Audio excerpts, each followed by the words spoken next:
Hello and welcome to Tech Reviews Live. My name is Sam and today I have a beast for you. This is a graphics card for your computer made by a company called Zotac, and yes, it is the formidable GTX 580. Now there is a lot of hype on the internet about this card because it is an absolute beast. It is pretty expensive, but for the price, it's the average price of the card. It's not any more expensive than the competitors. And it's just an absolutely beastly all-round card.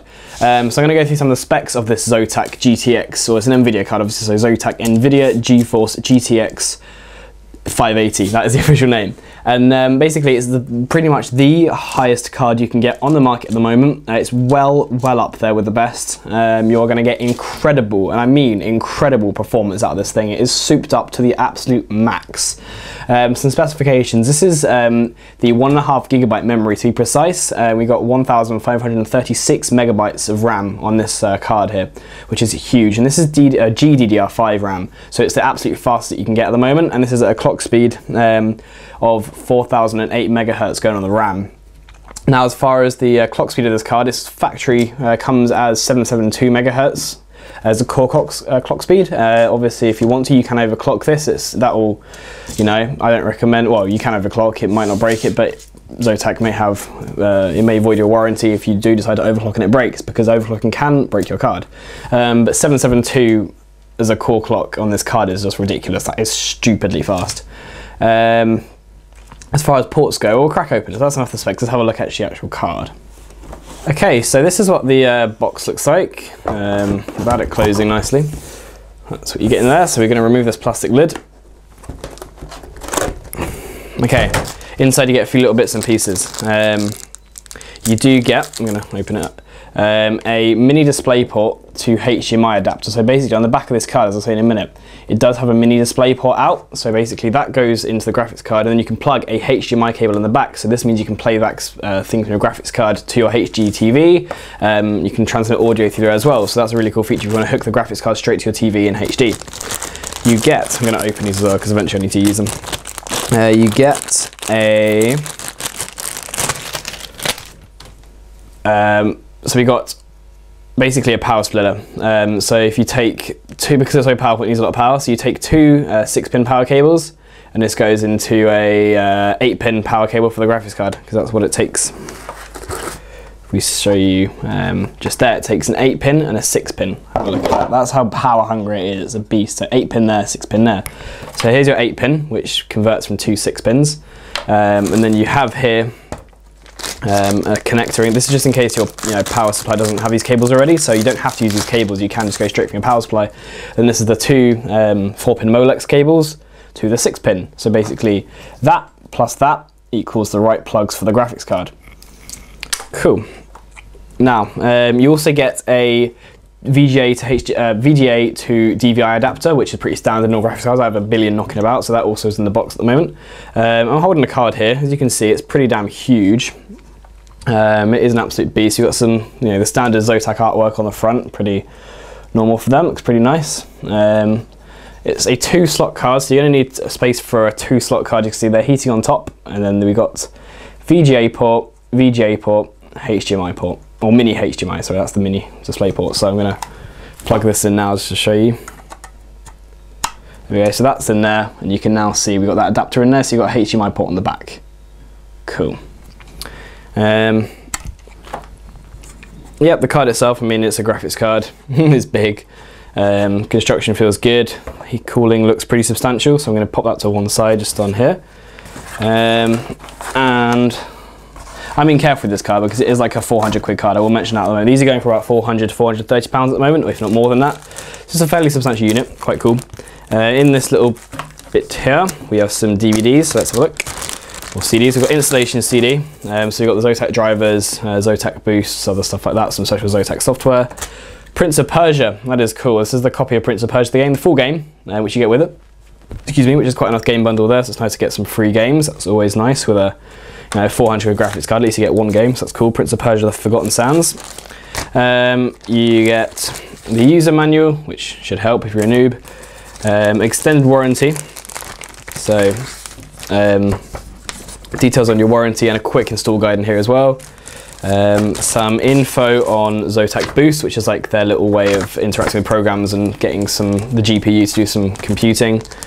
And wow, a sticker. Now I guess it's supposed to be stuck somewhere because it's like a massive warning sticker saying about the power. But I don't know quite why you want to stick that anywhere because it's not the most attractive sticker.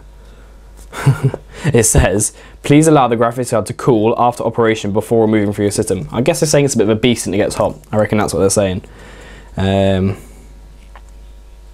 Yeah, cool. So that's everything you get in the box. Now I'm gonna chuck it in. Now what I've done, my old graphics card is a Zotac card, but it's quite old. It's a Zotac GTX 275, so it's quite a way down, but it was very high up in its range at the time.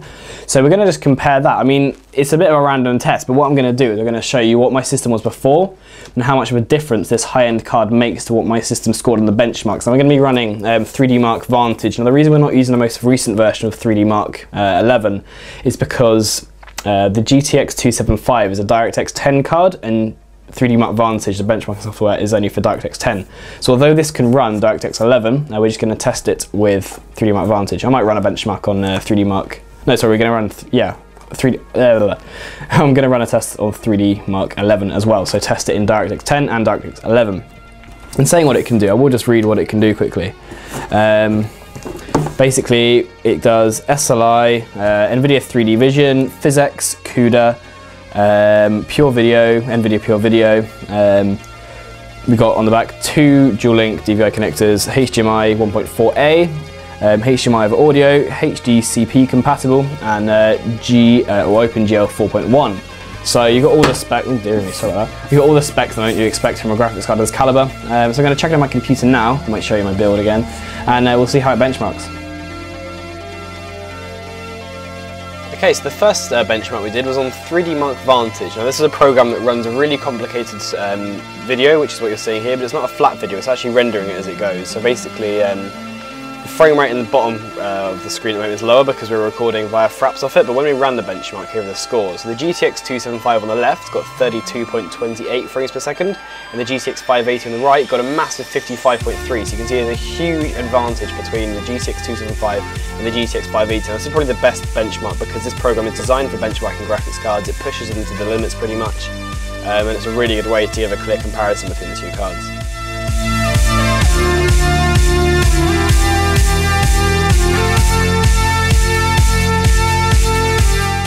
Okay, now the second thing we did was run a game of Black Ops. So I have this in native HD resolution, which is 1080p HD, and basically I just played a good 5-10 minute game, and the average FPS I got was 54.086. That's 55 frames per second on Black Ops, which is really good. Black Ops is a pretty tricky game to run, but getting 55 frames per second in game is totally adequate for online game. We'd be very happy with that, and that was for the GTX 580 there.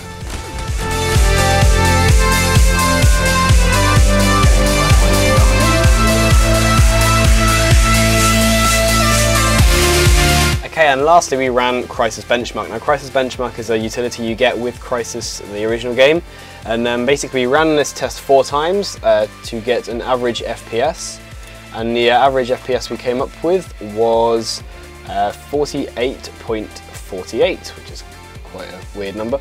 But yeah, so that's 50 frames per second, and Crysis is still today one of the very hardest games to run. If you have played it, you know you need an absolute supercomputer to run it. So to be getting 50 frames per second on a hard benchmark is very impressive for this card. Okay, so after looking at the benchmark scores that the Zotac GTX 580 got and having a look at what you get in the box, I think you guys can tell that it is a freaking awesome card. GTX 580s are at the moment the top of the range. They are absolutely superb. The amount of power they have is ridiculous. Like, they'll be able to handle any game you have at the moment on a very high resolution without a problem, as long as the rest of your system's okay, you know, you're not bottlenecking it. But, you know, amazing spec. Zotac are really good, you know, they're the same price as everyone else. It's the quality you get from Zotac, it's very good. Cooling was great. And the benchmarks just came out well, so definitely recommend this card if you're looking to build a very high-end system. It is expensive. One graphics card costs more than an Xbox, I like that. But you know, you get amazing performance. It's been a pleasure to have it in my computer. The games have loved it. You know, Call of Duty has said thank you for putting this amazing graphics card in the computer. But you know, We're looking to run games in DirectX 10, you're looking for large resolutions, this is the card you're going to want. So it's the Zotac GTX 580. Behind me, it's a beast. Go grab one now if you have spare cash, unlike me. We'll have to get stuff free. It's a hassle, isn't it? Alright, I'll see you guys later. Bye bye.